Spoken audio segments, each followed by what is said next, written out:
कितनी भी बड़ी हो समस्या या जितनी बुरी हो देश के हालात, चुप रहो और सुनो सिर्फ और सिर्फ मेरे मन की बात। ये मैं नहीं सोच रहा हूँ दोस्तों, ये अंधभक्तों के चचा और गोदी मीडिया के यशस्वी विश्वगुरु ग्लोबल लीडर प्रधानमंत्री जी का शायद ये सोच है। और इनकी इस सोच और इस कार्यक्रम को इनके छुटभैये जितने नेता इस देश में घूम रहे हैं, आप स्क्रीन में देखेंगे एक मेरे ही शहर के एक नेताजी ने इनकी बहुत बड़ी होल्डिंग लगा के रखी है और उसमें लिखा है कि यशस्वी प्रधानमंत्री का ये कार्यक्रम सुनो मन की बात। ये मेरी सोच नहीं है दोस्तों, लेकिन इनके जो छुटभैये नेता हैं जो अपनी राजनीति चमकाने के लिए अपने अपने शहरों में इनकी इस मन की बात कार्यक्रम को मानो कोई जन हितैषी जन कल्याणकारी योजना है, ऐसा इवेंट बनाकर वो लोग अपनी राजनीति चमका रहे हैं। मेरा सवाल यह है दोस्तों, क्या ज़रूरत है इस कार्यक्रम की हमारे देश को? ये ठीक वैसा ही है जैसे आपकी अगर हड्डी टूट जाती है और आप ट्रीटमेंट कराने के लिए डॉक्टर के पास पहुंचते हैं तो आपको प्लास्टर लगाने के बजाय, आपका ट्रीटमेंट करने के बजाय वो आपको अपने मन की बात सुनाकर भेज देगा और बोलेगा एवरीथिंग इज़ ऑल राइट, सब ठीक है, आप अपने घर जाइए। ये ठीक वैसा ही है, आपकी समस्या खड़ी की खड़ी है, आपकी तकलीफ खड़ी की खड़ी है, आपकी परेशानी खड़ी की खड़ी है, लेकिन सिर्फ आप इनके मन की बात सुन लो, आपकी समस्या सब समाधान हो जाए। दोस्तों, देश में समस्याओं की कोई कमी नहीं है। हाँ, ये अलग बात है कि गोदी मीडिया आपको इस चीज़ को बताता नहीं है। वो अभी G20 समिट का बड़ा हाई फाई इवेंट बनाकर आपके सामने रखा कि देखिए हमारे देश की तरक्की, देखिए G20 समिट का कितना अच्छा आयोजन हमारे देश में हुआ। लेकिन उस G20 की चकाचौंध के पीछे कितने गरीबों का घर टूटा, कितने लोगों को फुटपाथ से भगा दिया गया कि ये G20 समिट अभी होगा, कितने अरबों रुपए फूंक दिए गए आपके और मेरे, जिसका खामियाजा आज नहीं तो कल आपको और हमें भुगतना है, उसकी चकाचौंध दिखाने के लिए। और इस चकाचौंध को दिखाकर गोदी मीडिया इस चीज़ में सफल रही कि यही है हमारा देश। लेकिन अगर आपके मन में थोड़ा सा भी इस चीज़ के लिए सवाल है, अगर आपके मन में थोड़ा सा भी डाउट है, तो क्या एक और प्रसारण मन की बात का हो जाएगा और आप सब चीज़ों को भूलकर अपने अपने काम में चले जाओगे। दोस्तों, कुछ समय पहले एक ट्वीट आया था जो वायरल हुआ था कि मन की बात की एक एपिसोड के लिए सरकार 8 करोड़ 30 लाख रुपए खर्च करती है और 100 एपिसोड के हिसाब से 830 करोड़ रुपए सरकार ने फूंक दिए। ये पैसे आपके और हमारे ही थे, ये खजाने, सरकारी खजाने से ही ये व्यय हुआ है। लेकिन जब इस खबर का फैक्ट चेक किया गया तो उसमें पाया गया कि ये खबर फेक है और मिसलीड है।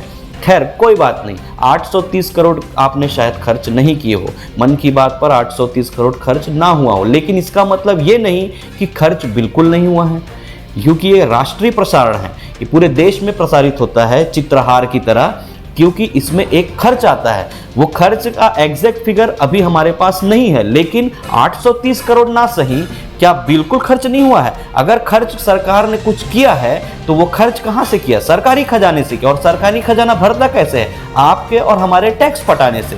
प्रधानमंत्री जी अगर एक प्रेस कॉन्फ्रेंस 6 महीने में कर लेते तो शायद अरबों रुपए उनको मन की बात पर फूकने की जरूरत नहीं पड़ती। और एक प्रेस कॉन्फ्रेंस का खर्चा सिर्फ इतना होता जितने का वो सूट पहनते हैं 10 लाख रुपए का, और जो एक बार पहनकर वो छोड़ देते, उससे भी कम की लागत में एक प्रेस कॉन्फ्रेंस 6 महीने में अरेंज हो जाता। लेकिन सवालों से भागने का उनका पुराना रिकॉर्ड रहा है। गोदी मीडिया चाहे जितना भी बड़ा उन्हें ग्लोबल लीडर, विश्वगुरु, शेर, टाइगर, लायन जो बनाना है बना ले, लेकिन सच्चाई ये है साहब इंटरव्यू से भागते हैं, साहब कैमरा देखकर फोटो तो बड़ी अच्छी खिंचाते हैं, लेकिन अगर किसी सच्चे पत्रकार के कैमरा के सामने वो भीगी बिल्ली बन जाते हैं। इसका जीता जागता प्रमाण है साहब ने 9 सालों में एक भी प्रेस कॉन्फ्रेंस नहीं किया।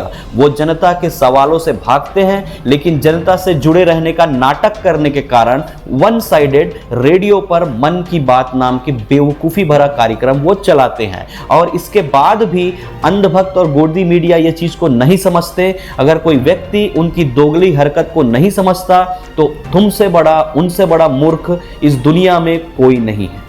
लेकिन आपने मन की बात के कार्यक्रम का इस्तेमाल सिर्फ लोगों को उलझाने और आपस में थोड़ा सा मैं कनेक्टेड हूँ, सिर्फ यही दिखाने के लिए आपने इस मन के बात कार्यक्रम का इस्तेमाल किया। जैसे महंगाई है, कोई बात नहीं, मन की बात सुन लो।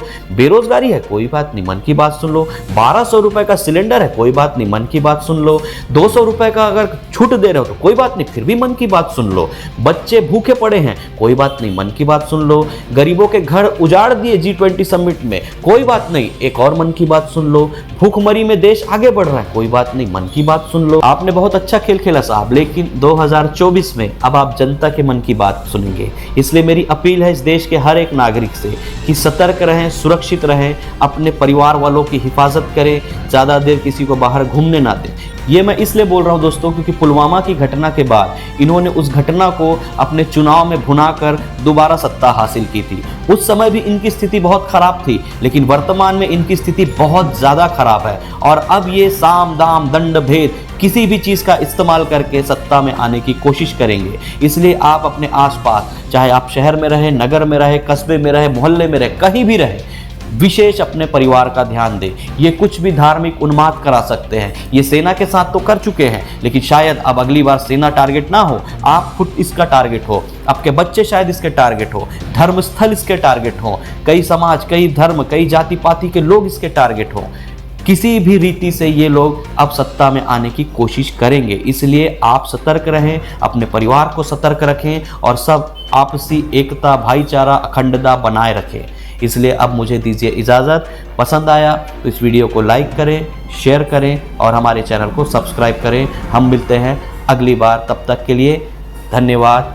जय हिंद।